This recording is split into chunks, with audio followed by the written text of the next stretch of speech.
Welcome to Arcade Couch, the best place to chill with your friends and get your gaming goodness every Monday. My name is Dylan Blight. Joining me on the couch this week, Ashley Hobley. Hey Dylan, excited to be here. Feeling vindicated. Fucking hell, yeah, okay. Also here, Ciaran Marchant. I was excited to be here till Ash went first, and if you don't know what they're on about, we'll get to it in a moment. Because today on the show, we're going to be talking about It's Us, the Mario Boys. The Last of Us is delayed. So what's next? And we have a bunch of information on upcoming video game events. But first, let's note the big thing that happened in Australia.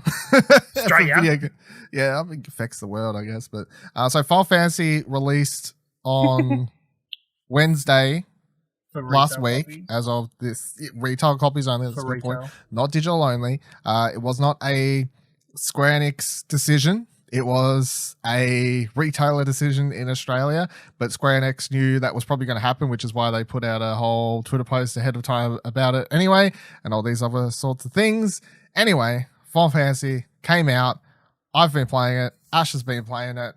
We've all been sort of not talking about it because they will delete your shit. Like, I've seen people complaining on Twitter about people streaming the game and then being like, oh, what the fuck, Square Enix? I got a strike on my account. And I'm like, yeah, they told you not to. Like, they ain't fucking around. The game may be out retail in Australia, but it's still not out for the rest of the world. And they put out that Twitter post and they said, hey, do not talk about the game. Do not post videos. Do not post screenshots about the game. JB Hi-Fi, literally on their store page for it, has information. When I picked up my copy at EB, the dude told me as I was leaving, don't post pictures and stuff. So they must be getting told by Square, like, look, we know you're probably going to do it.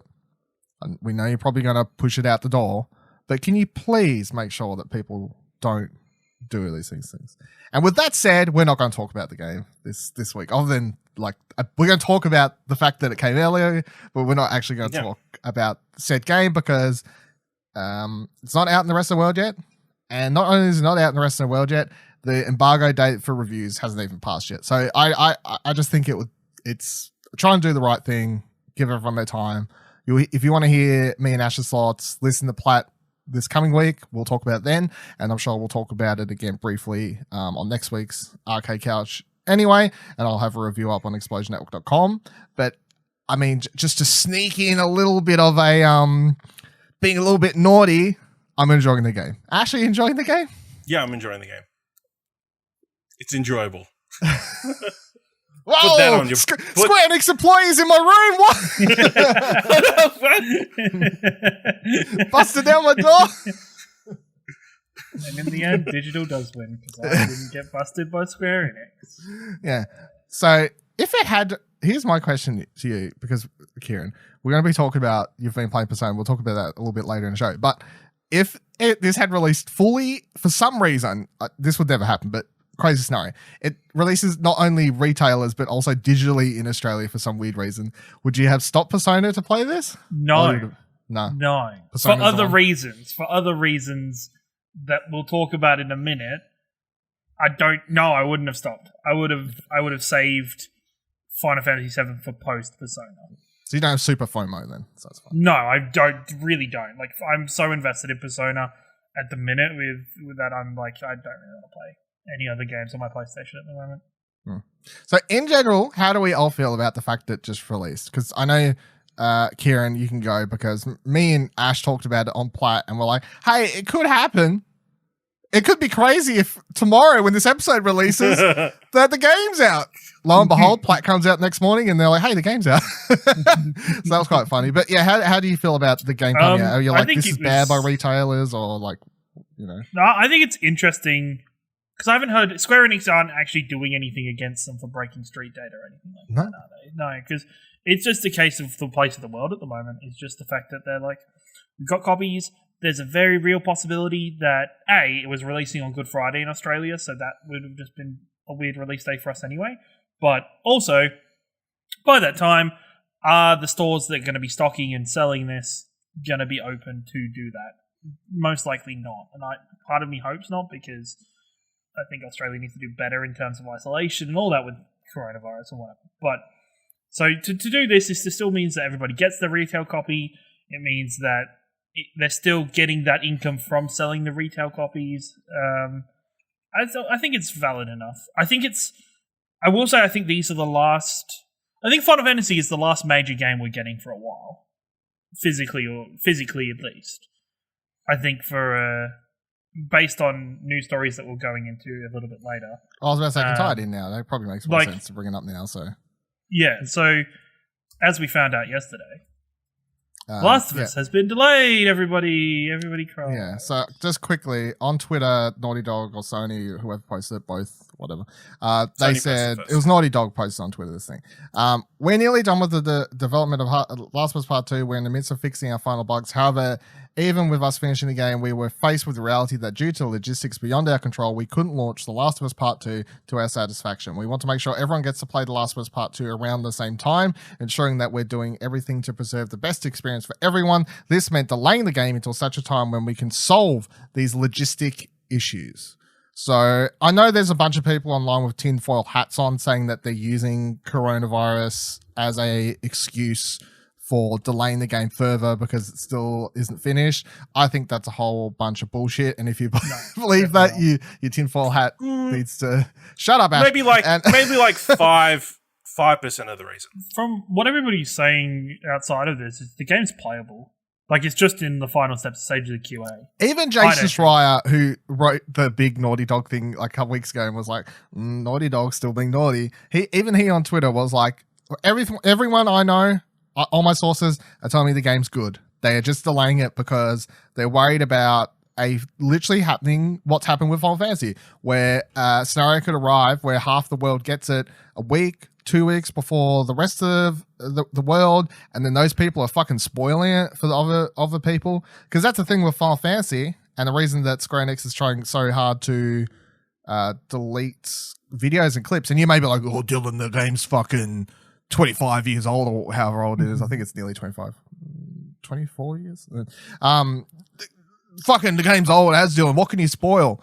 Look, not to go too deep, but that game is not a direct, complete remake of the original at all. Okay, and I'll say no more. So there is heaps to spoil in that. And in fact, an extra warning for Final Fantasy: they put out a trailer. Don't watch the latest trailer. Don't watch that latest trailer at all because they've done the JRPG thing of where they like, you know what's hype trailer? Where we show you the whole plot, bro. We show you the whole plot.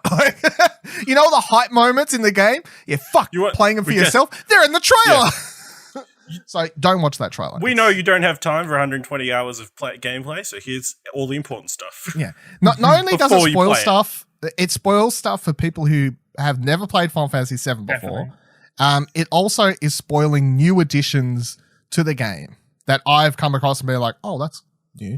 Oh, that's new. And they're in the fucking trailer. I'm like, okay, that's weird. Anyway, so I think that as annoying as this is, obviously, for people, I think it's not that big of a deal because, honestly, I have so many games, movies, TV shows, books, comic books, things to do. The whole idea of anyone being bored in when they're on their self-put isolation, anyone I see say they're bored or they need this, I see people online like, but Naughty Dog, we need this now more than ever. I'm like, dude, you have not finished your fucking backlog. I do not believe that you have finished your backlog. Go fucking play that and we'll wait until a time when everyone can play the game at the same fucking time, and then someone will rush it in 24 hours and spoil it on Reddit anyway. But like, that's not 2 weeks ahead of everyone else, so it's probably for the better. And I get the big question that comes from all of this, though, is of course what other games are going to have. I think anything first party based, at least from Sony, is getting delayed. I don't see Ghost. Well, no. They said the game that got delayed was Iron Man VR because that was like a couple weeks after Last of Us. But they did note Ghost of Tsushima currently release date is on track. They made sure to note that game currently is currently, but I don't see it being released. I don't like by June. Do we really expect retailers and stuff like that to be open again? I doubt it. It's not to do with retailers, really. It's to do with their manufacturing and all that. It's to do with the manufacturing, but then also it's the economic impact. It's if they're saying that they're worried about the money and everything. Now it's going to be a case of if they're that worried, then with no games are coming out for another 6 to 9 months. That's what I'm worried about now. I mean, of the two, there would be less concerned about Ghost of Tsushima being all out at once. I think they'd be more willing to risk Ghost of Tsushima than they would the big payday of Last of Us Day Part 2. The other thing is, The Last of Us doing this now, how does this impact next generation consoles? Because slated for the end of this year, I don't believe they're coming out anymore. I don't think it's going to be, not just for a fact of choice of because try not to smile and be like, oh, I'm so right. I'm so right with everything. I'm so fucking smuggity smug. I was when we initially had this discussion, I thought they'd continue with the release. It would just be a limited release, but just based on the comments they've made so far and what they're doing, I don't know about Microsoft, but Sony have definitely shown their hand now that they're not too scared of pulling something off, like to stopping something and saying it's indefinitely being paused.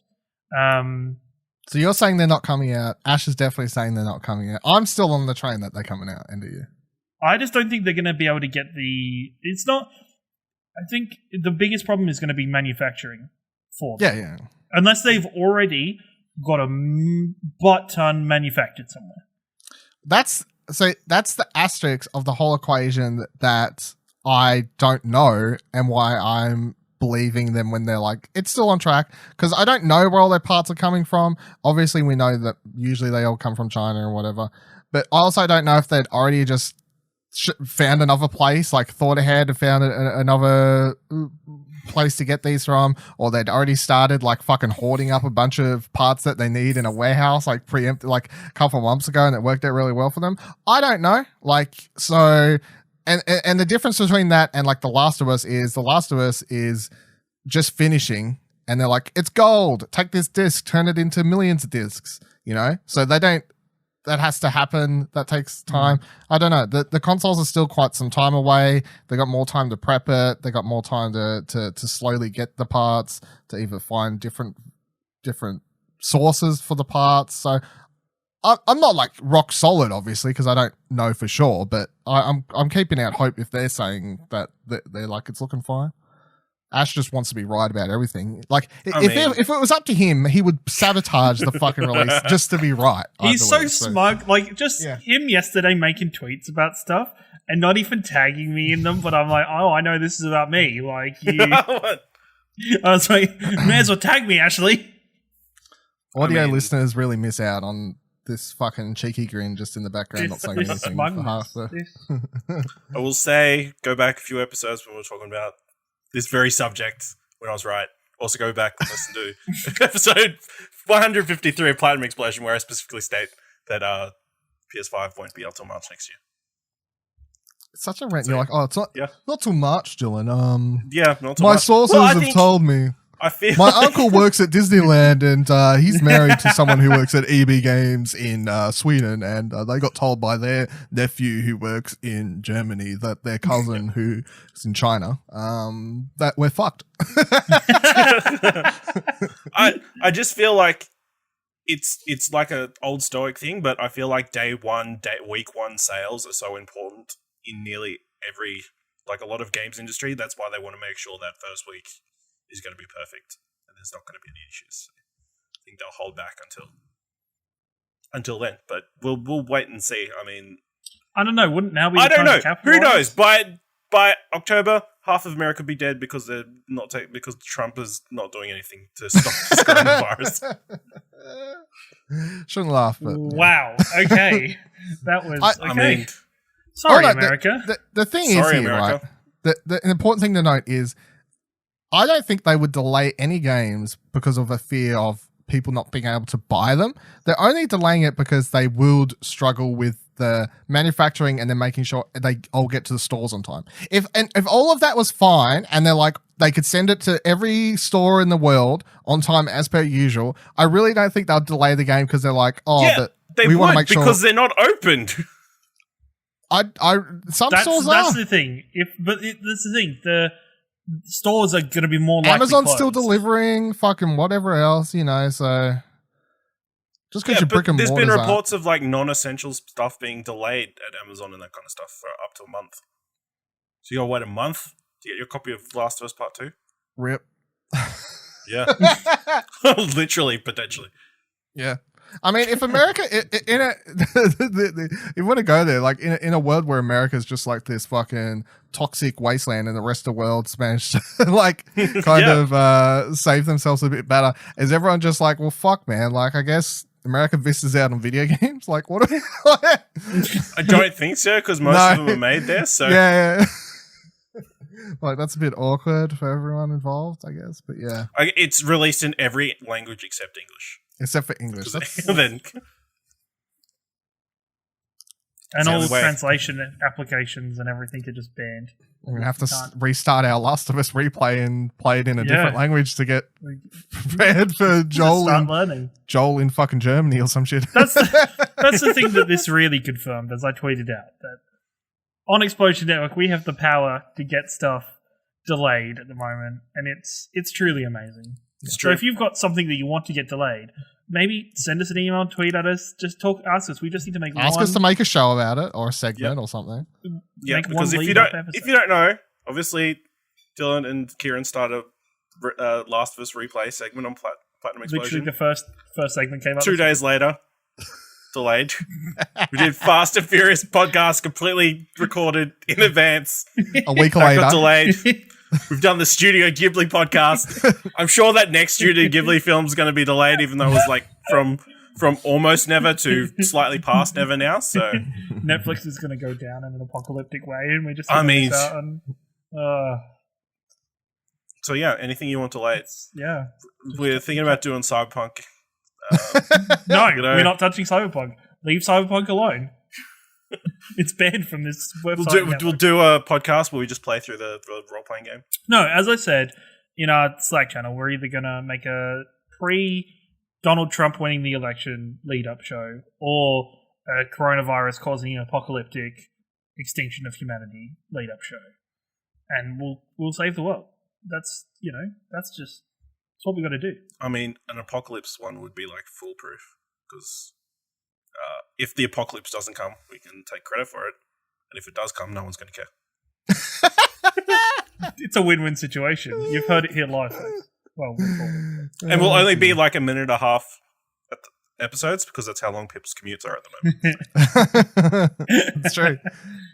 From their fucking bedrooms to their offices to go to work.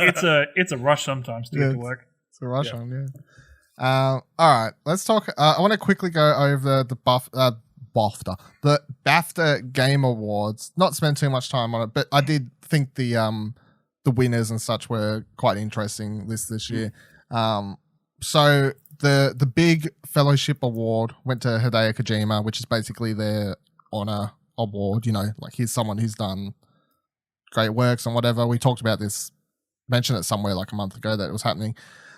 He got up there, and I made note in this Guardian article where they got all the stuff here I'm reading it from. He said on stage, only 2 months ago, we scoffed at the idea of a video game which stressed the importance of delivery people in a post-apocalyptic landscape.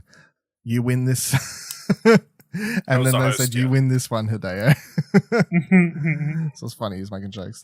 So the best animation went to Luigi's Mansion 3. Artistic achievement went to Sayonara Wild Hearts.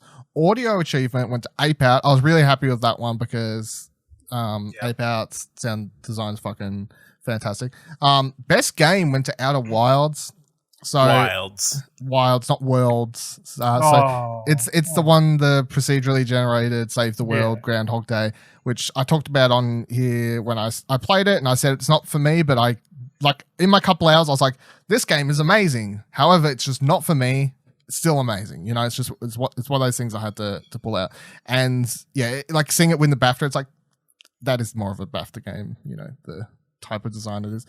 Best British game went to Observation. I got a review up for that. It came out very early last year. I really, really love that. It's like this space station puzzle exploration weird game. It's hard to describe, but it's really good.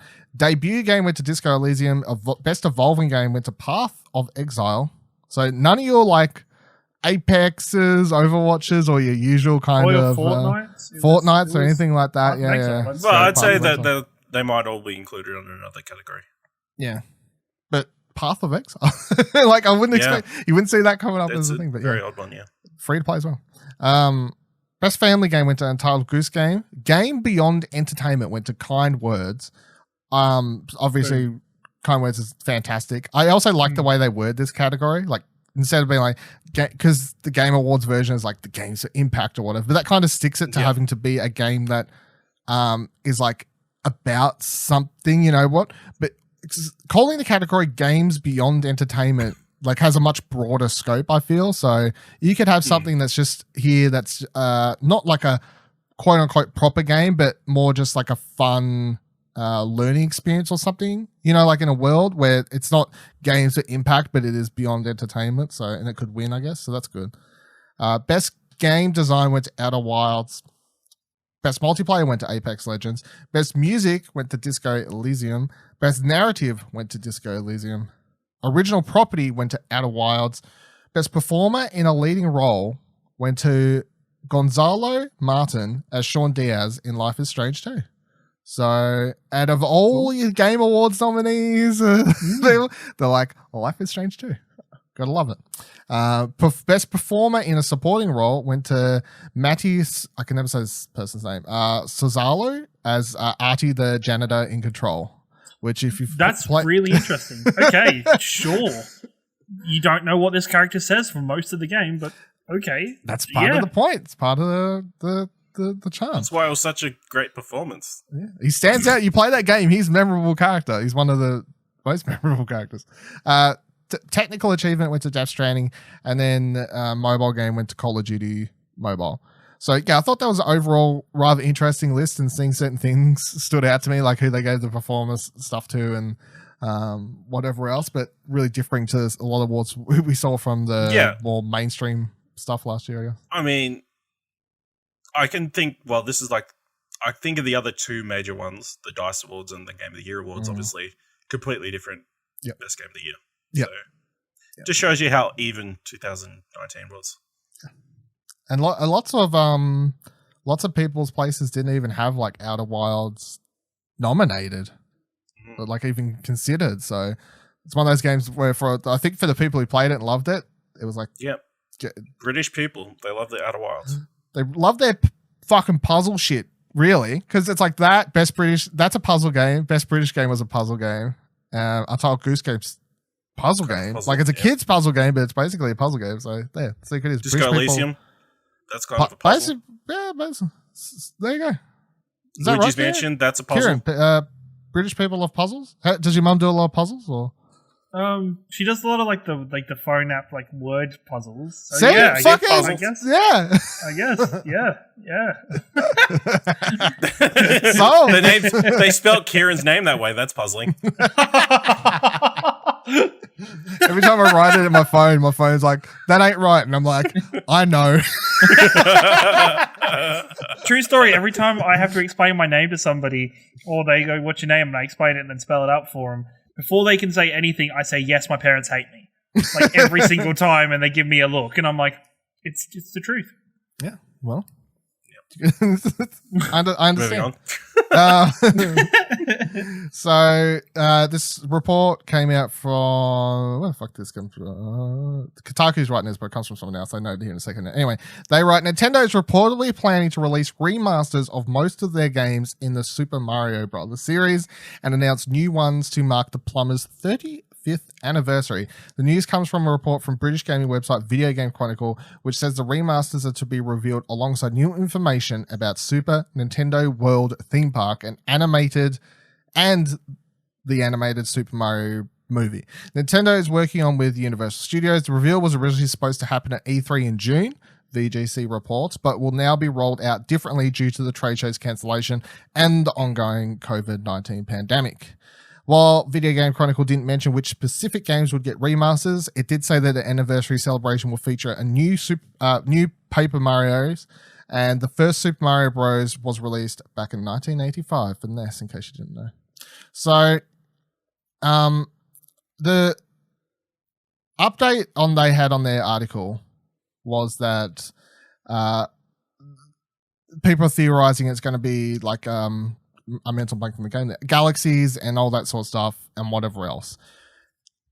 I think in a world where they can announce that they're going to release remasters of Super Mario 64, Super Mario Sunshine, Super Mario Galaxy 1, 2. I think if that news drops one day that all those huge games are getting remasters, that pretty much breaks the internet for a day and like blows a lot of people's minds. Because all of those, I think, are massive news alone. You know, like if they were like Super Mario 64 is getting a Switch remaster, new, you know, everything's updated, controls are fixed, blah, blah, blah, blah, blah. It's not the DS version where it was still kind of tanky and whatever shit to play. It's great. It's new. Everyone would be like, oh my God. If they announced that Galaxy was getting the same thing, everyone would be like, oh my God. And if they announced the same thing for Sunshine, I haven't played Sunshine, but I know lots of people love it. People would lose their mind over that as well. So I kind of think it's too good to be true, as much as I would really, really love it to be true. And the main reason I would like it to be true is because Super Mario Galaxy is my favorite Mario game. So I would love to play Galaxy 1 and 2 again, because they are, in my opinion, the best. So it'd be interesting, especially because Nintendo hasn't approached Mario like that, really. Like, they've remastering like Zelda and stuff. They do lots of remasters for the 2D ones, though. You know, you got to think about all the new Super Mario Brothers Wii U edition, Luigi special Dweeb edition. For the 3D four games ones you mentioned, for the 3D ones, they don't. Those really are all a very kind of almost set in stone in their generations. Like, that is like 64 just kind of is the benchmark for the Nintendo 64 generation. You've got Sunshine is your GameCube generation, and your Galaxy is your Wii generation. They haven't moved beyond that point. So I think it'd be really interesting to use this opportunity to go back and remaster those and bring those forward so more people can appreciate them. Because I think newer gamers would have a really hard time playing Mario 64. Yeah, I can straight away say now that I never had a Nintendo 64 when I was young. When I finally got a chance to play a 64 at a friend's place and I tried to play Mario 64, I hated it. I thought it was fucking atrocious. And a lot of that came down to me hating that controller and hating nearly every game I played on the 64. When I finally played that game when it was ported over to the DS, I thought it was okay. Like, that's the thing. Like, lots of people have fond memories of that game. I'm sure I can appreciate its part in history. However, I don't have fond memories for it, and I didn't think it was anything spectacular when I played it, that's for sure. So I think it'd be a really good idea for them to properly kind of bring it forward and to put it into existence now, and really give opportunity for people to play them again. I think I even read the headline about Nintendo potentially remastering Mario games, my head did just think of the normal 2D Marios, because I'm like, that'd be really straightforward for them to remaster those and bring them all across, and or at least some kind of super easy. Just make them all again in Mario Maker. They've got they've got the tools, the tools there to do it. I mean, someone's probably already done it for them. They just have to copy and paste. It's probably right. They're just not linked up with the connected together. You have to probably input codes for each separate one. Yeah. Each level. I'm not sure. But I mean, they do heaps of remasters and stuff, but it's usually not for their big tentpole games. However, as I was thinking about it more when I read this the other day, I was like, but they are kind of doing more of that, even if it's not with Mario. Like, because I was thinking about even the current last Direct we had. They're like, you know, not many people played Xenoblade Chronicles. We'll bring it over. You know, like that's now a big franchise for us. Well, not like as big as Mario, but I'm surprised they haven't released more for Odyssey. I thought Odyssey was a perfect chance to release further more DLC or some shit, more DLC and more story to that game. Yeah, I keep building that game up. I had massive hopes for that for ages, and then it never happened, and I got annoyed. But because that game was like prime for they could make any DLC, and it didn't matter. Like, because in that game you literally just travel to all these different design worlds. Yeah. From fucking like prehistoric looking shit to literally like New York, basically, and they could have done anything and it would have been okay. So yeah, I thought that was an opportunity miss. But I think the other thing I'd have question with this is that Super Mario Galaxy was on motion controls. So that would be a complete overhaul of the control scheme for that game and everything. And I will note, for people who are like, yeah, that's the reason I didn't like it, Dylan, fucking motion controls. That's the one Wii game where I didn't mind the motion controls, because all you did was you held I don't remember the names of the fucking controls, but you held the one in your left hand or whatever with the analog stick on it. There's the nunchuck. And the nunchuck and the Wiimote. Nunchuck and the Wiimote? Okay, yeah. So you held the nunchuck and you're moving Mario around with that. And then on the other remote, you'd press just B or whatever to jump, obviously. And then you could just do the slightest like upward shake motion of it, and it would cause Mario to like do a jump spin attack in the air kind of thing. I thought it wasn't like complicated or Switch. Yeah, I didn't think it was that annoying personally when I played. I never had massive problems. You can do it on the Switch still. Can't the You can, but I think because obviously the Switch, a majority of people kind of play it handheld. If they put out Galaxy, one side up. No, if they put out Galaxy and they're like, hey, toss it into the air.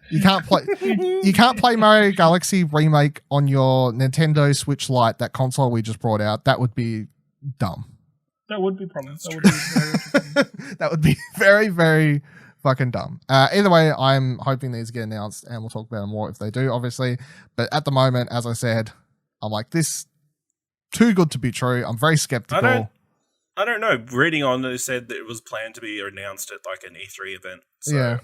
I don't think it's out of the realm of possibility that they'd push something for like a big sort of anniversary. Although 35 is not really. But all of those games, that's my thing. That's the part where I get skeptical.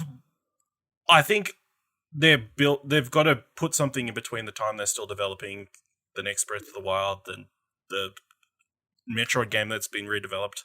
They really haven't got anything at the moment that we know of, especially after Animal Crossing and Pokemon. And Xenoblade. Well, Xenoblade. They want Xenoblade to be there. They want it to be a thing, but even that's a remaster. So they just do a few remasters. I think Xenoblade falls closer to like the remake-ish territory rather than the remasters, because they've added a bunch of stuff to it. Yeah, like you watch comparison videos, it's not like up-res. And we're all assuming it's a remaster. It could just be, hey, we've figured out a way to put all these games on the store. Have at it. And it was just going to be that. But again, my point is that they couldn't just do that for a lot of these games, the controls and whatever else. So, man, I'll tell you what, if they put Mario 6, if they put 64 on the store and they're like, yeah, it's just like the DS version, but with up-res to 1280, and I'll be like, does it still control like shit? And they're like, yeah. I'm like, I ain't fucking playing that. But I'm sure like 95% of people who actually like Mario 64 bring out will play it. A controller shape for your Joy-Cons in the shape of the Nintendo 64 controller. No, they just give you the adapter like they do with the GameCube controller. Oh my god! Not to go on a whole like tangent with this, but one thing that annoys me whenever these things happen, because imagine if they quote unquote fix the controls for old games, and then there's always people who are like, well, you've wrecked the game now. Like, this isn't the way I like to play it. Yeah. And I'm always like, well, go play the original version with the shitty controls then. Why would you port and my shitty controls? Fucking does my head in. What is the point of like re-releasing games if you're not going to fix things? I need it to be the same. Get the fuck out of here. Fucking nerds. Get out of my life. Why do I have the share button in Resident Evil 3? There was no share button in the original version. Damn terrible. Right. Did you see people on the internet complaining about... I don't want a touch screen on it. Terrible. Did you see the Rumble wasn't as good in the original? Why is the Rumble so good in this one? People were complaining about Jill's costume. Did anyone see this? Yes. No? Yeah. So people were complaining they couldn't look up her skirt, basically, is what it boils down to. The fuck? Could they look up her skirt in the original? I mean, yes, you could you tell? It was. There was a couple pixels there you could presume were underwear.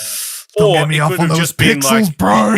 Different coloured short middle. And anyway, her original costumes in the game still. They've probably just fixed that's what people complain about. That's what it is. They've changed it from a skirt to like shorts or a skort. My God, people they're like, I can no longer masturbate to these here pixels. Please fix the game. It's the same as people complaining about Tifa's fucking boob sizes when they first released her in the thing. They look perfectly fine. Or like Lara Croft when they did the re-release, everyone was complaining. I'm like, yeah, bro, like, I'm sorry they're not triangles anymore. That's so weird. It's so crazy. What are we gonna do? How's her life gonna go? Her best weapon. She used to like jump into people and like stab them. Yeah. Yeah.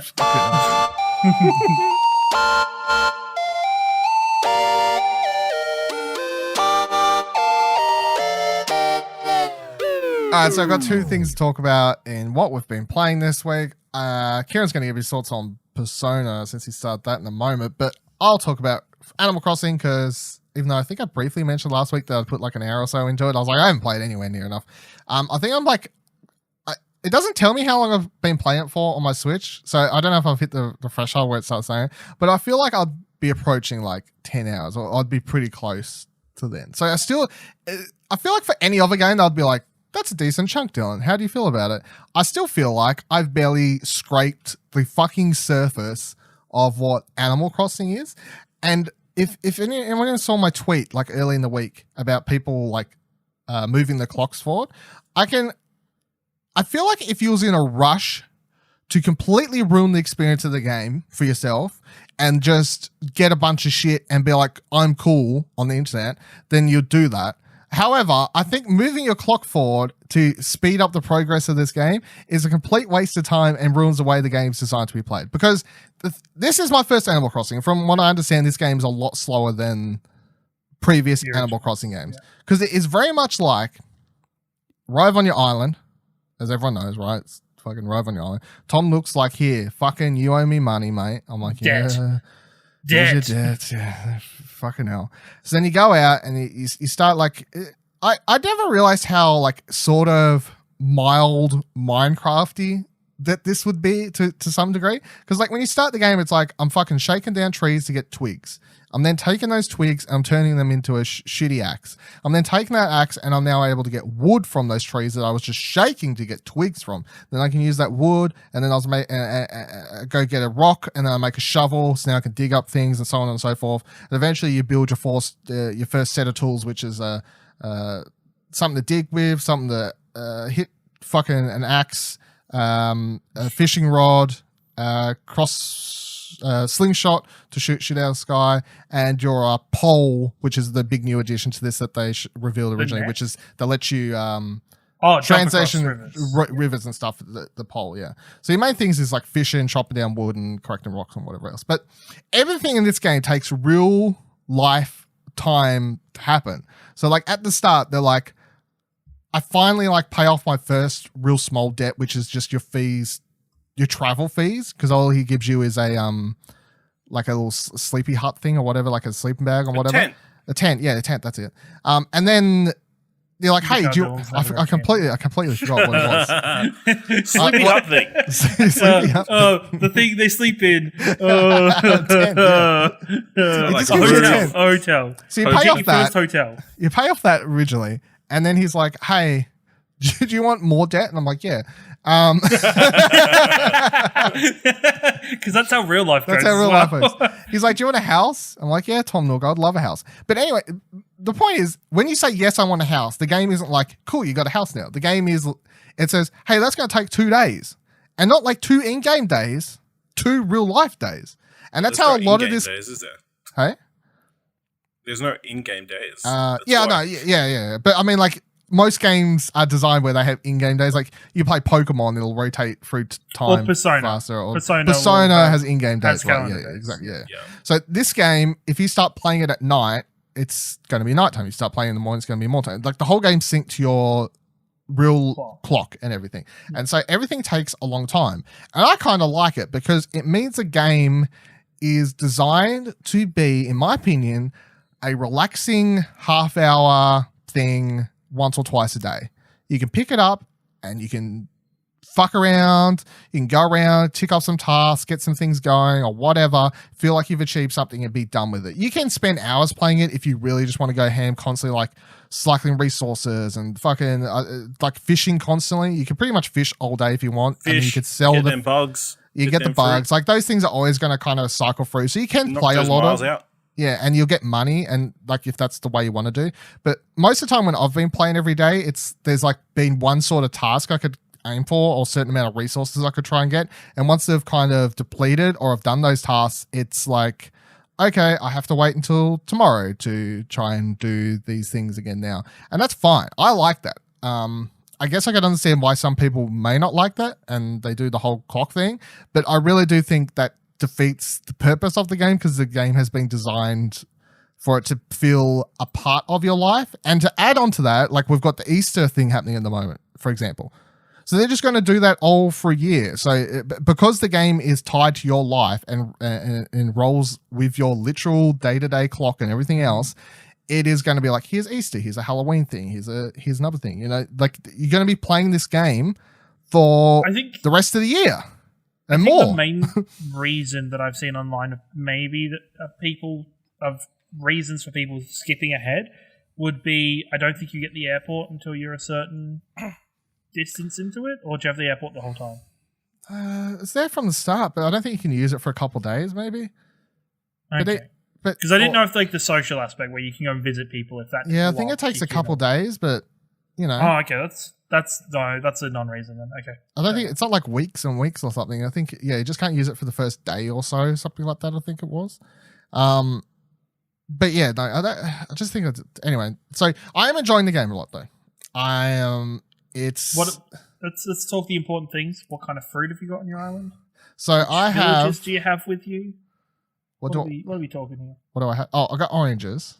You got oranges. Okay, you got oranges. Which 2 villages did you get? Did you get like a little sheepy or a little like? I like a pink hippo thing.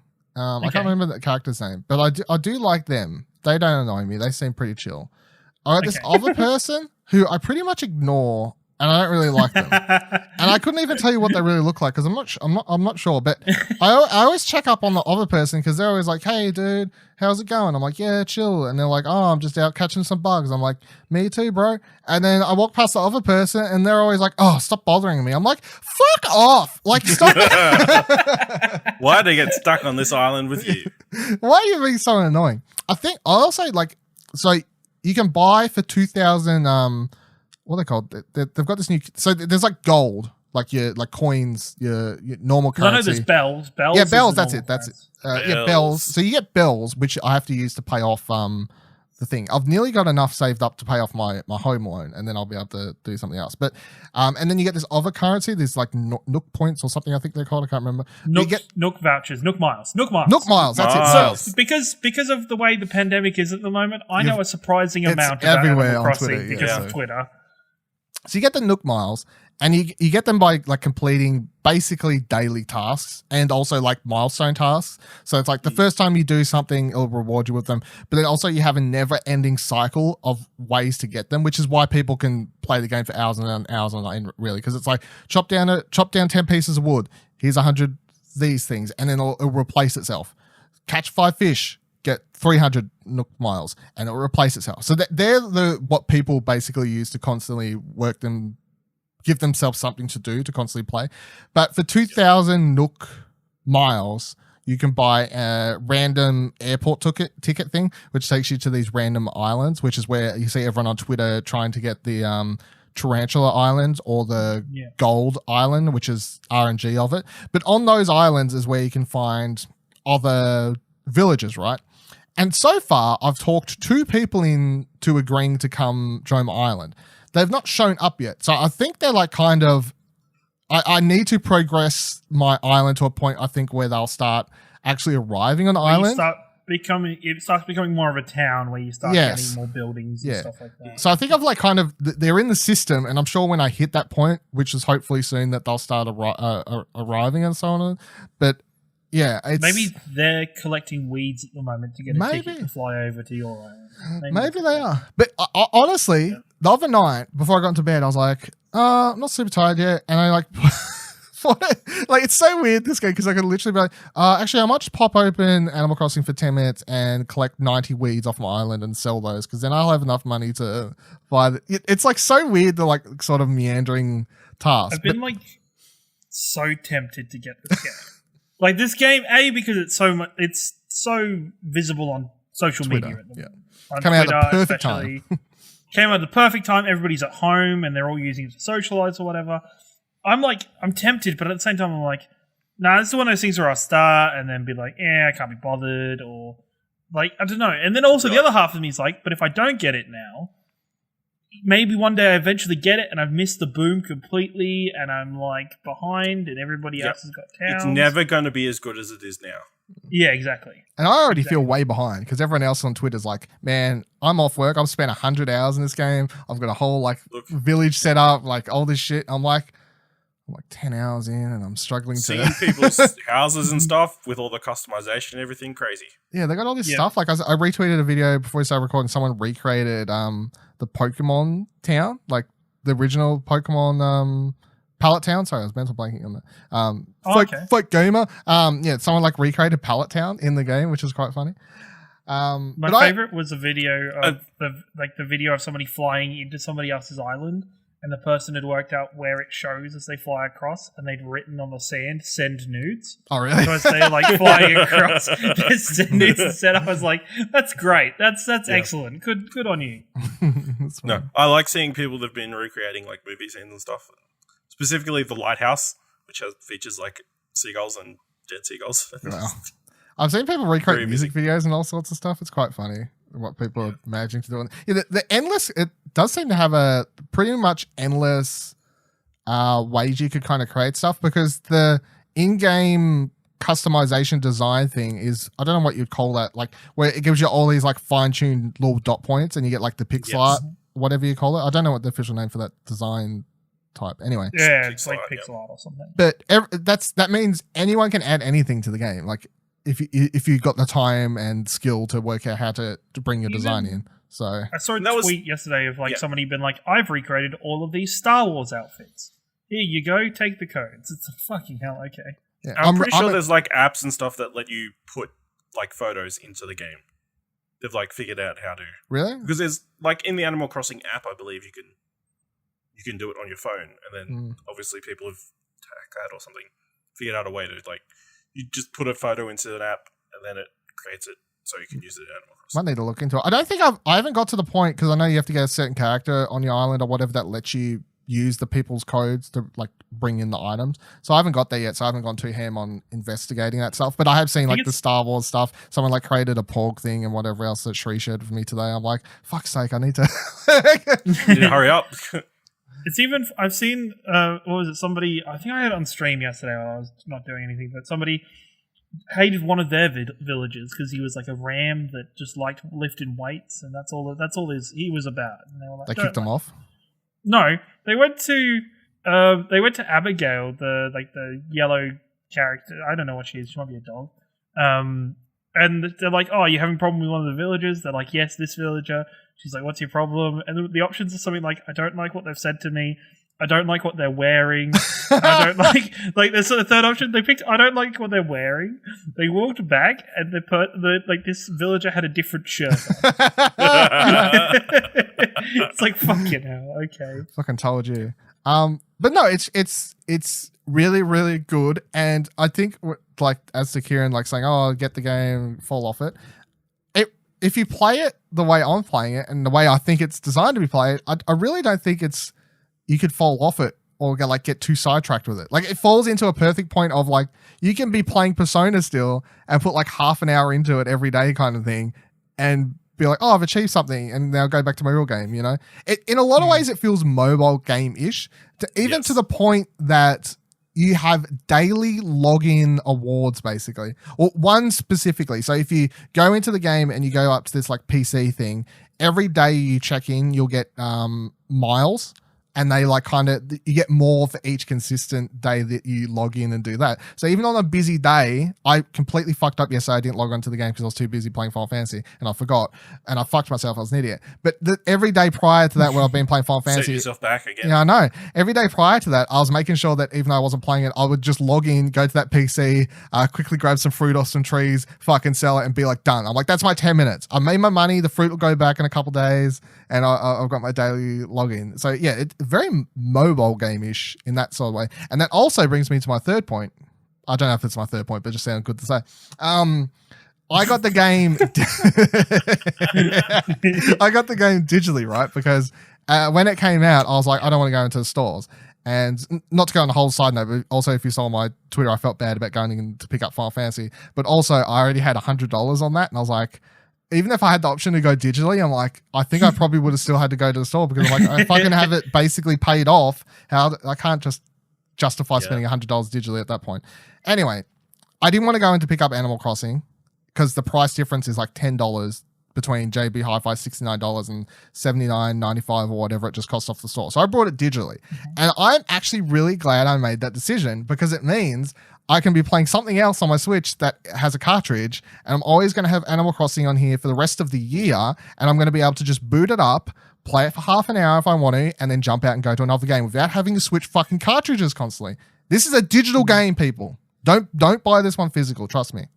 This is a digital game. one. With that there are games that make sense to have digitally. This is one of those ones. Just for laziness. Sorry. I know Ciaran was like way ahead on the laziness. Say it again. Ash, say it again. There are certain games that make sense to have digitally. Ciaran's like, I'll take what wins I can get on this one. That's a small win. That's a.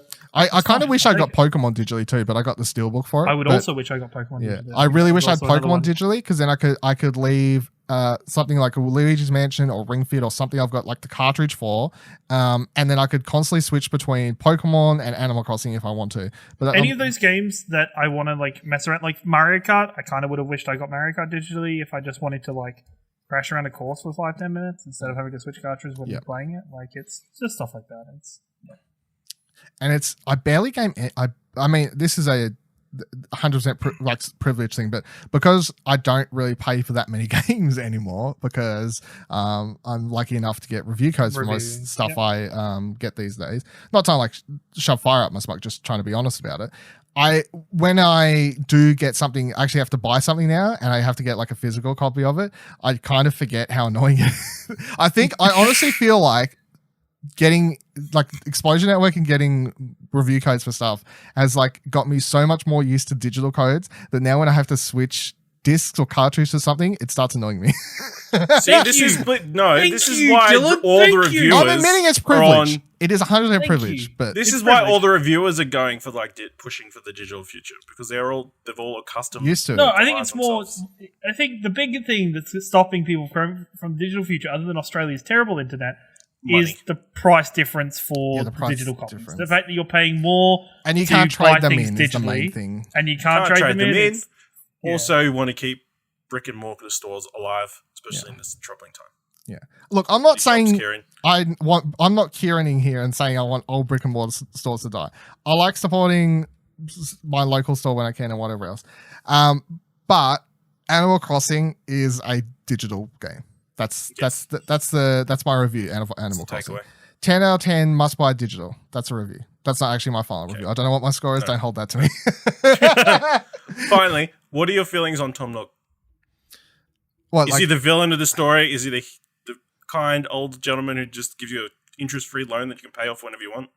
No, he's an asshole, but like he's nice about it at least. You know, like I think it's funny because, as I said, the first Animal Crossing game and watching all the trailers for it and then seeing everyone be like, Tom Nook's a dick, and I got the understanding by everyone talking online that Tom Nook's always been a dick. But even just watching the trailers, as I started getting more excited for my first Animal Crossing, I was like, well, Tom Nook really does seem like a dick in these trailers, eh? And you start the game, I'm like, he is definitely I'm fucking mental blanking on the word. We live in a world, man. What's the C word? Capitalism. He's a capitalist. Fuck. Yes, he's a capitalist. I was fucking dying. I was about to die. He's a capitalist, and the game, I think, is like the most sort of like subtle Nintendo humor with the fact that he is this capitalist, because he pretty much rubs it in the face. He's not charging interest on any of his loans. No, he's good about that, but he does like pretty much say up. He's like, look, no late fees, nothing. No, but he's like, but you will pay me back. and you know what he means. Look, there's gonna be Ash, he's got those two kids with him now. Yeah, one of them, little Timmy. One of them's got little Timmy. He's like, I'm happy to buy and sell your ship, and I'll fucking kill you. One of them's got like a weed problem because you go and sell him like loads of weed. It's there's a dark sid to Animal Crossing that I feel. I think there's a very dark side there. Like, especially if it's a game. In fact, I found a ghost last night. What the fuck? If it's a game that's going day to day, if there's going to be a period where people forget about the game, they go back to it in 6 months, the character's going to have broken legs, and you're not going to know why. I'm going to tell you why. Tom Nook came around asking for his money. He's like, this player hasn't logged in for 6 months. Tom Nook goes into one of your other games if you stop playing, goes over to Pokemon, fucking he's like, starts killing your Pokemon. He's like, get fucking Animal Crossing, stop playing off your loan, you fucking cunt. You start playing Breath of the Wild and like your weapons start deteriorating. They start at a quicker rate. Tom Nook just pops up, he's like, I fucking told you. Tom Nook becomes omnipresent across your Switch. This is a great sketch. It's not a digital game anymore. If one of us could design such a thing. Yeah. Oh, it's so good. It's so funny. Persona. Where the fuck was I? Ciaran, you've been playing Persona 5 Royal. I have. Very much so. And my God, it's a fantastic game. Like, it's really good. I am 27 hours in. I'm at the entrance to the third palace. I'm really enjoying it. Like, it's a lot of fun, especially for the first time. Like, when I played Persona 5, when I bought it, I only got to just past the first palace and entering the second palace. I managed to do that in the first day. I put 10 hours in on the first day of having it, and I got back to the same point. I think just from what I know of Persona 5 previously, Royal just improves everything, like you've already said.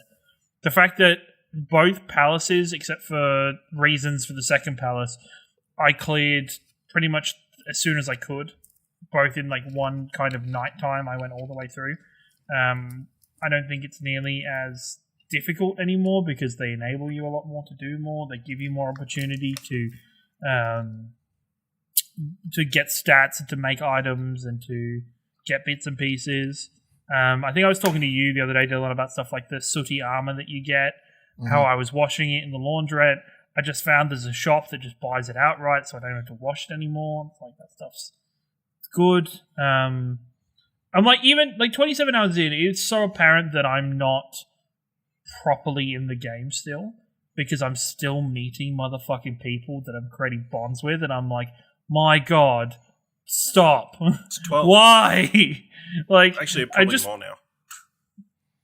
Pardon? It was 12 people in the original for bonds. Yeah, now there's several more, so... I really enjoy the new characters. I think the new characters are great. I really like the new counselor. I think he's really interesting to talk to. And it's nice to have a nice character. So like him, kind of, I don't know, at that school after everything happens at the start, it's nice to have him there. The new the new female character, Kusumi.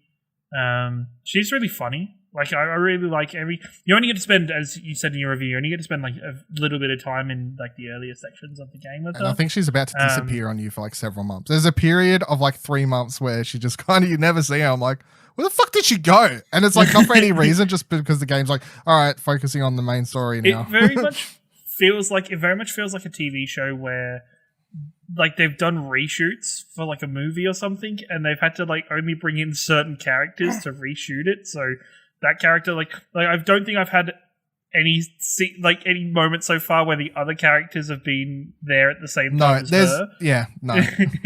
That's how there's literally one scene where she appears on the side of the screen and just starts walking up, and then the other character's like, all right, we're gonna go now, see ya. And I'm like, wow, they really just they're we can't, don't want to write too much dialogue with all these characters. And the only time you start seeing all of them in the same room together, spoilers, is once you get to the real new content at the end of the fucking game. But it's how far did you get the first time you started playing it? Because you dropped off. After the first start was literally the infiltration to the second palace. Okay, so you're already further than you originally got. I'm way further in. I'm so much more invested and so much more involved in the game. Even last night, I was gonna play Overwatch at some point last night just to chill out and hang out with some friends, but I ended up just literally from the moment I finished work till about midnight, I played Persona the entire time. And just doing there's just more stuff is just more interesting now. Like everything they've changed with Mementos. I remember when I did the Mementos tutorial the first time, I was kind of like, why do I want to come here when I've already got all these cool people I need to talk to and other things I need to talk to back there? Where now I'm like, okay, I've got 4 requests. I also could use this time to grind out a bit. I've got XP bonuses down in Mementos at the moment. Cool, I'm just going to go pop in and do, a couple hours of Mementos for no reason, just to grind out and get things. I think I'm definitely there's stuff that I'm just really enjoying the game overall. Like everything day to day. There's even moments where I think last night the reason I actually played for so long is because the moment that I went to stop playing, it just went into the spiraling down section of a section of the game where it's just kind of like, you're in now. By the way, for the next hour or two, you're in. There's no real. There's no real pausing. You're not back in your room to save anywhere. You're just going. You're just on the spiral down point of I'm like, oh, okay, fuck, okay, and I'll go for another 2 hours because. Yeah, you have to. Yeah, you have to. It's like the game's like, I'm not giving you an option to save right now. You just need to keep going and motoring through. It's yeah. So I'm interested. I'm interested where the story's going overall as well, especially not playing the first one because how the game how you are with the prologue and everything and you're retelling everything. I'm like, how do I get from where I am currently to here? And I'm like, I'm at the 3rd palace and I've got 30 hours, but everybody says this game's 100+ hours. Where's the next 70 hours coming from? So I'm interested. I'm really interested in I said online that I'm back playing Overwatch a little bit for a social aspect with isolation everything, and people of course making fun of, oh no, we're going to lose him again. How's that new? I said to Dylan last night. I said to Dylan last night, like, man, I don't think Overwatch is going to be the problem. I think fucking Persona is going to be the problem. And what did I say though? You were like, it's the benefit of Persona has an endpoint, though. I was like, yeah, that's a good point. That's a really good point. So, start again. Exactly. New Game Plus? Exactly. Even you've made me self-conscious, Dylan, of I don't want to accidentally get into a relationship with Arn too quickly. I keep, and I'm like, there's options, and I'm like, I want to check out the other characters first and find out what's going on there. Well, you don't want to go too far. You only get one opportunity. Yeah. If you say no, then you miss out. You can't. There's no going back. There's no going back. Yeah. Really? No. Yeah. You got one shot. Oh, okay. You just go straight into the place that Dylan doesn't believe it exists. The friend zone. So, if you put yourself there, I think that counts. Okay. But as much as I was like, oh shit, I didn't mean to do that. By the end of the game, because I don't think it's a big spoiler to say you get towards the end of the game, you get a bunch of more romantic scenes if you've got a romantic partner. When I finally got around to those, I was like, actually, I kind of like Arn now, and I'm not super disappointed with this whole choice. But at the time, I was like, damn, I didn't mean to do that. But true love is love, and you can't help but fall for the person you're meant to be with. Who's best girl for you, Ashley? Who's best girl for you? Ash. Mikado. Mikado? Okay. That's the next. Okay. I think that's who you want. I'm in the middle of her story. Yeah, I was about to say, I think that's who you want now. Yeah, I'm in the middle of her story at the minute. So, I think there's only one character that I definitely haven't seen yet that I know. You got a couple. I know I've seen one of the other characters a couple times throughout the game so far. The girl with the glasses, though, I've not seen at all. The DJ type one with the long orange hair. I don't think I've seen. DJ. I don't know. DJ. I don't know. She's probably she's more the tech person, but she looks like a closer. Yeah. Closer. Yeah. I gotta say, also, Makoto, let the story progress. Makoto's dungeons where I stopped playing the game originally, so she must be my worst girl. So something. I hear that. No, so how do you think of the changes to the later dungeons? Because I've seen online that some people are like, man, some of these are a little less annoying than they were the first time. I guess you don't know with the later. I didn't really know with the later ones, so it didn't bother me. I only noticed the changes for the first 4 or whatever it is. You're on to the 4th one. That's where I stopped, right? Yeah. No, I'm on to the third. Third one, yeah. I didn't third then. I didn't changes for the first 3. There's 5 palaces. That's what my brain is telling me. Yeah, I looked up a bunch of them when I did my review quickly to scan through. I looked up the boss fights. I didn't watch like full playthroughs of all dungeons. I ain't got time for that shit. I looked up the boss fights after I'd done them all, and some of them have drastic changes, but I don't know how. The big changes are whenever you play a dungeon in this game, you're like, and you use a grapple hook to go somewhere. That wasn't in the original game. That's a change. Yeah, so, exactly. Like that's 100%. There's literally several sequences where you use a grapple hook to like cross major like gaps in dungeons where I'm like, well, how'd this work in the original game? Like, did you walk around this? Like, I don't know. Like, there's lots of stuff I don't. They've changed too. So yeah, we'll check back in when you've finished it, and I'm going to be interested. Not on here because it's big spoilers, but I'm going to be really interested to see how you feel about the ending of the game after saying certain things in this episode, which I won't point out that I found quite intriguing, but we'll see how we go. Dun dun dun. I don't. Oh no. DJ.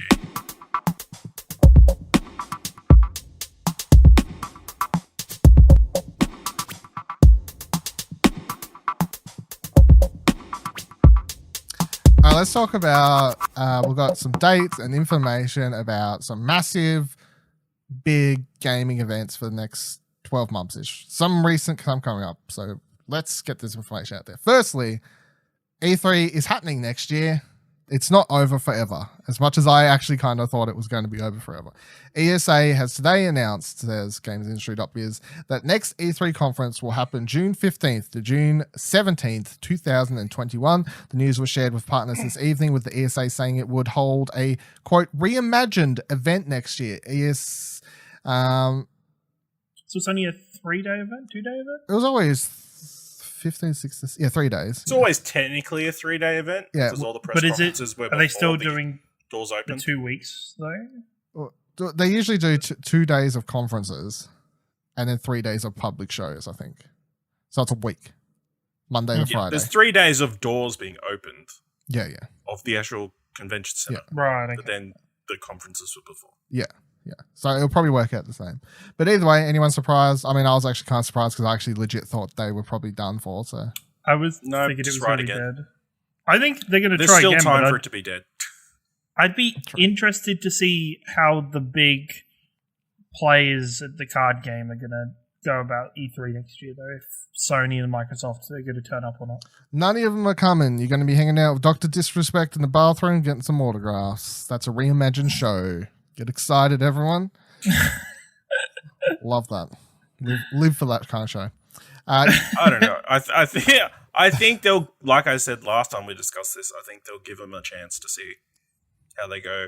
I think Bethesda will probably be there, seeing as they're not doing anything this year. They might be more willing to go back. It's probably good because they probably didn't have anything this year.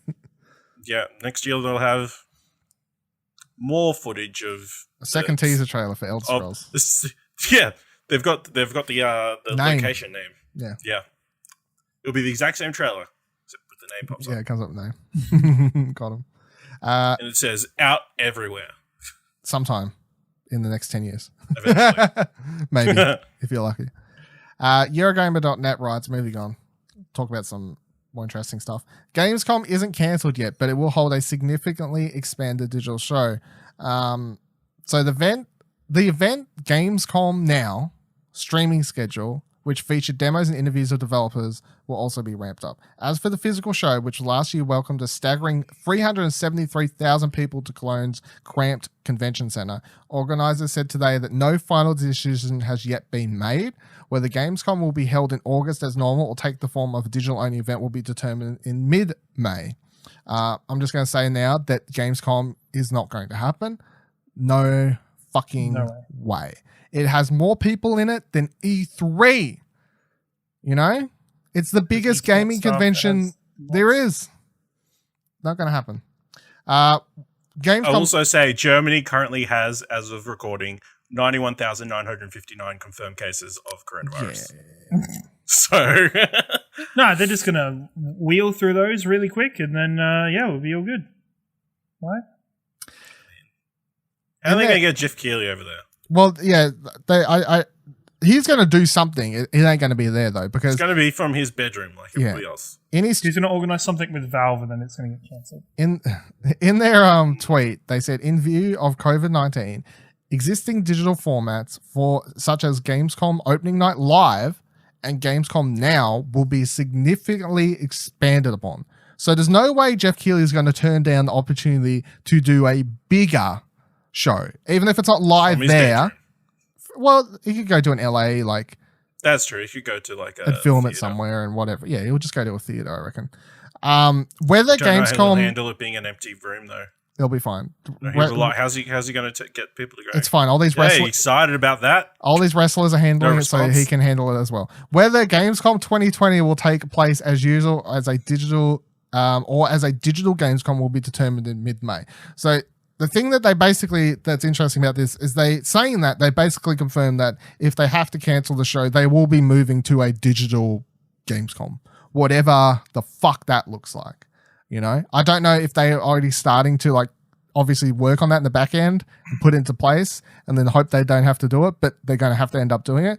I'm hoping it means possibly working with a bunch of these publishers and developers and like having demos available for limited times and all these sorts of things on Steam and other platforms. That would obviously be cool. Really cool. Organizing with other developers and such, maybe a live stream where they could play like pre-recorded clips of people. Like, I know everyone's at home and it would be, some of these clips wouldn't be as good as you could get if everyone was in their studios working on stuff together, but you could still have people talking about the games, cut it together for trailers, you know, even if they record it with their shitty webcams.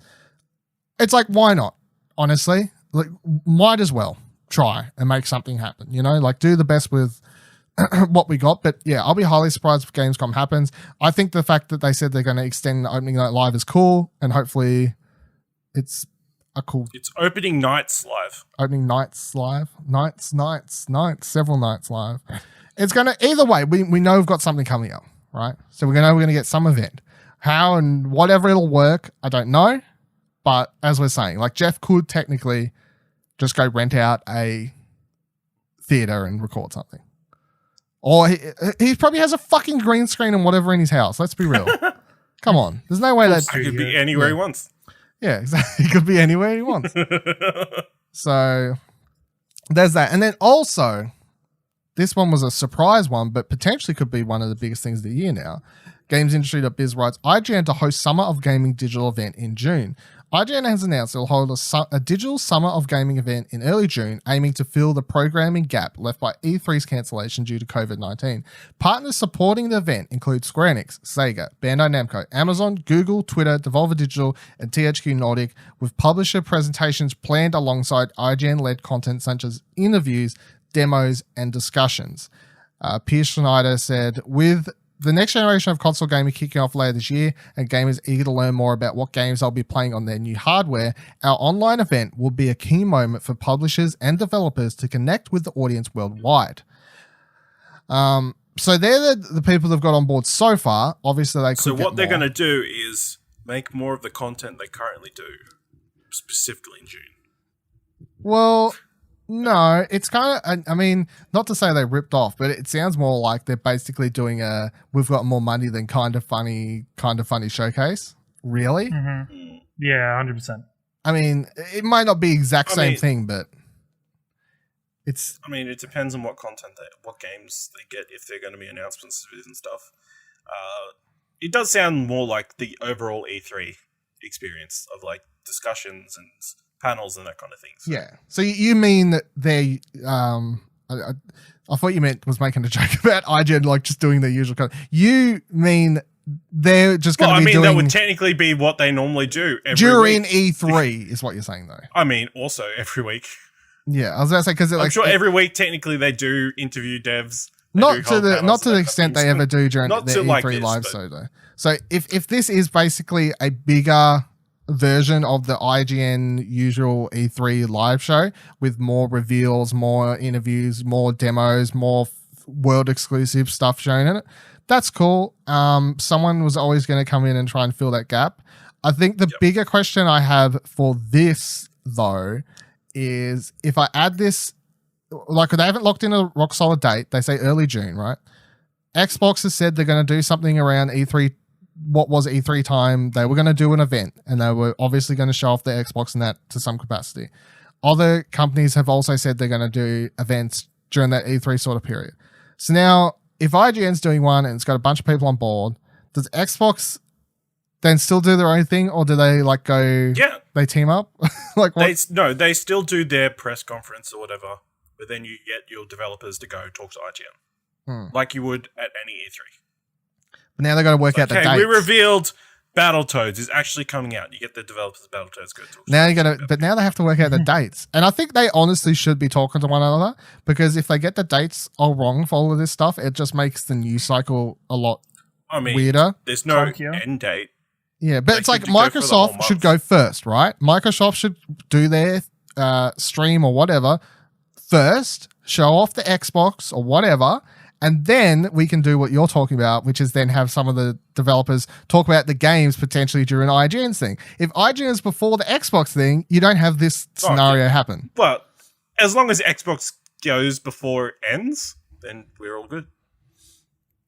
Yeah, but they haven't got a date, and we don't know if they're talking. That's what I'm saying. They should be all... Good luck, IGN. It doesn't really matter. Everybody's going to be reporting about the Xbox thing anyway. So. You would think that IGN would be smart enough to do that already, though. That they've already kind of... And Microsoft at the same time would tee up with IGN and be like, hey, we're doing this here, da, da, da, da, da, da.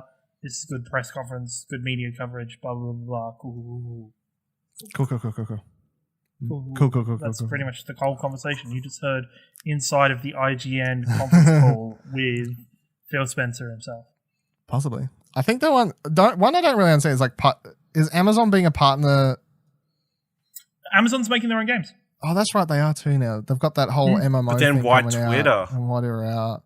Yeah, they're making their own games now. They're like, we're not streamers and just streamers now. We're going to make games. Twitter's the one that stands out of that partnership list. Because they don't make any games. Yes. But they probably could be... Unless it's like a sponsorship thing, the IGN's it'll be a sponsorship to say that everything is going to be all about... Hashtag this. Yeah, hashtag this. Let's check over with what's going on Twitter right now. Yeah. Why are you not Even on though Twitter, in their official post, they're like, IGN's live programming can be accessed on all these platforms, including Twitter, Facebook, Instagram, Mixer, Twitch, Snapchat, Discover, TikTok, and more. But then, yeah, they'll probably just during the live stream, they'll only care about Twitter, not the rest. Mm-hmm. Even though they're probably streaming on all those platforms, they're just not going to read comments from those platforms. Yeah, sorry, all your TikTok comments won't get read. Yeah, it's fucking so disappointing. Can you go live on TikTok? Is that even a thing? Also, the funniest thing about this to me at the moment is, like, I know June's a couple months away, right? And everyone's kind of hoping for at least by then to still, I guess people are planning to be back in office at IGN by June. You'd hope, but I doubt it. With the way America's going, not happening. Yeah, because in the announcement video on their website when they announced this, Damon Hatfield's like in the video announcing it, but it's just in his home. You know, like you're announcing a stream thing with interviews with developers and such, but if you all back in your work in the office, then I don't think they'll be. No, I don't think they'll be in the office. I think it'll just be a lot of webcam. It's going to be not. We could fucking do this then. We could do this. We could just don't have the contacts. Exactly. It's just stuff like, there was a tweet. I think it was Buddy tweeted. Our friend of the show, Buddy, tweeted that it's weird how all of the amateur podcasts that they're listening to sound professional now, and everybody who's a professional sounds amateur because they don't know how to podcast over the internet and they keep talking over each other. We've done that 10 times this episode, so it's fine. Definitely. We have shown how professional we are on this show. So, I 100% agree with that statement. we don't have the money to have to be good though. They do, it's their jobs. It's not our jobs. It's side hustle. Doesn't count. You're Ashley here. You can see his wardrobe in the back there. You got wall. It's it's the way it goes. Gotta be my darling. Anyone else comments on any of this sort of stuff? No. Woo! Digital online stuff. Yeah, you would say that, wouldn't you? Anyway, do you reckon E3 is concerned? They're like, man, if this blows up, we're going to be in trouble. No, I think E3 is. I don't know what the best word to describe it is, but they are so self-involved that they just don't care about stuff going on around. Yeah, I don't think so either. Yeah, They're like, we're E3. No one can be better than us. We've put up with Gamescom for years, and Gamescom's never affected us. Yeah. All right, so they'll do it for this week's episode of Arcade Couch. You can find us all on the Twitters by heading to explosionnetwork.com/Twitter. It takes you to all of our Twitters. You can also email the show if you'd like to, mail@explosionnetwork.com with the subject line Arcade Couch, questions or topics for the show. And we'll be back here next week talking about how E3 has been cancelled. I don't know. Anyway, we'll be here same time, same couch next week. Bye. Looking forward to launching that E3 Countdown podcast. Yeah, damn right. Hey, don't forget you can subscribe to the show wherever you're currently listening, and you can drop a review if you can. Find more great shows like this and more content over at explosionnetwork.com. And please consider supporting us for as little as $1 over on our Ko-fi page by heading to explosionnetwork.com/support. Thanks for listening.